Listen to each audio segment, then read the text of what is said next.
All right, we're Group 10, Canvas Engine Design. I'm Kenny Marks, Blake Baldwin, Christopher Grimm, and William Davenport. Quick outline of what we're going to go over. Our problem statement, our solutions, highlights of what an ideal system would be when we set out, highlights of the current system as it operates right now, some of the challenges we face, and then we'll go through some of the technology, the assembly bracket, our coding and control explanation, and then a quick summary. Problem statement, most standard combustion engines are only around probably 25% efficient at best.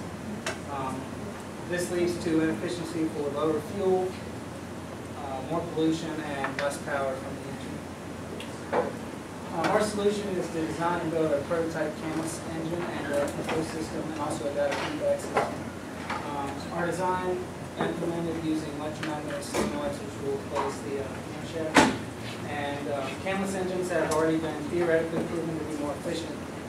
Therefore, that will improve all the problems with the regular standard combustion, such as the fuel economy, gas pollution, and more power. As you can see here, these are three different implementations of a regular engine. We're actually using on the far right as well, set up our engine originally had. We want to modify that by removing the camshaft, the push rods, and replacing all of that with solenoids to electronically control the valves.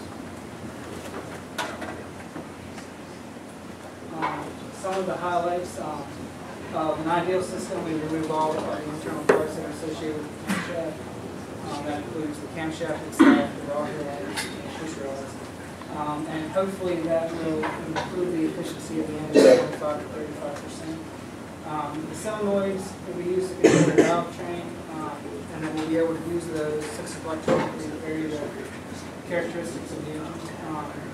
We want to have an LCD monitor with a GUI, and we could also use that for viewing the results of the engine. And a programmable cam profile so we can dynamically change the engine's performance. Our actual system, we have all of the camshaft and everything has been removed and replaced with solenoids, so we're still hoping once we can complete all of our testing to do 25 to 35% efficient. We don't have an actual LCD monitor. We do have an LCD screen that is part of our Dragonfly block board that gives us feedback of the degrees and the RPMs. And due to our solenoid's abilities, we'll probably only be able to ride the engine at idle, and CG will go more into the actual solenoid and how that is.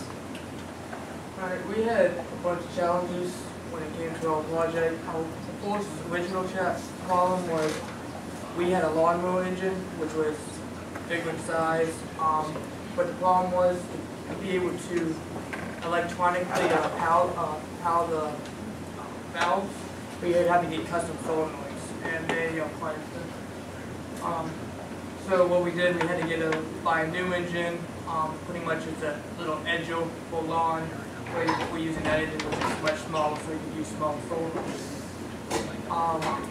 So from there, we had to look for different solenoids that could actually power the valves. The vendor that we talked to informed us that the solenoids fit a certain spec, and the data sheet conforms. However, once we received the solenoids, they didn't follow the set spec as we wanted them to. So we had a problem with the actual power of the solenoids. So when we found this out, and in addition, the solenoids did not have springs, so when you inverted them, the plunger would just fall immediately out. So what we had to do was get two more solenoids. So we would invert one and place them on top of each other, so one would pull it down, which would open up the valve, and one would pull it up, which would close the valve.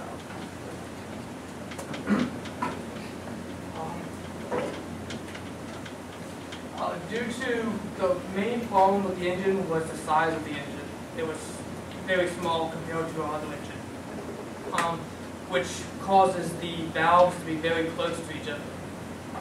Since the valves are so close, one solenoid, a high power solenoid, for the exhaust valve, because it needed more power to be able to open and close it, it was actually overlapping onto the other valve. So we couldn't bring another little shaft down to open the other valve. So what we had to do was take a smaller solenoids, which will, for the intake valve, which will require less pressure to open and close, and we stacked them to on the intake side, and then we stacked the bigger, more powerful solenoids on top. I'll show you that later. Next problem we had was with the encoder, reading both the bits of the encoder.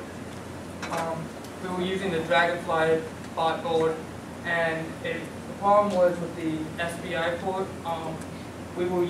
It has a hardware clock, and what was happening was the clock is just a square pulse on it, so it was reading, asking for information at the wrong time, so wrong information was being fed back. So we had to use a software clock instead of a hardware clock.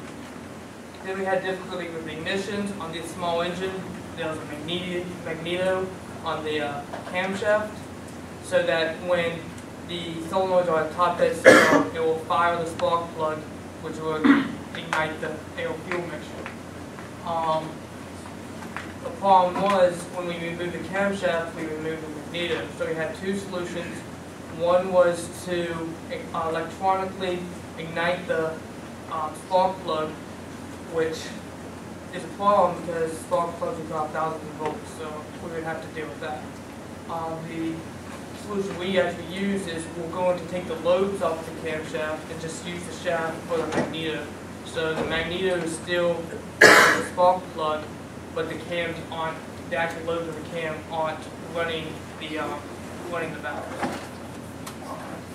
Our last pretty much problem was for the MAE shop. All the stuff that we had to get done was machined. Pretty much solenoid mounts, all the couplers, all the plungers were thread, everything had to be machined. So the LCSEE department doesn't have their own machinist, so we have to use the MAE department, and there was conflict with us putting all our projects in there. We had to get that resolved. But the reason why we had so much problem with the size of the engine and the solenoids and whatnot is it's harder to make an engine that is properly designed for a cam and just slap a different valve drive system on it. Ideally, we would want the engine to be designed around the solenoid's valve drive or solenoid valve-driven valve.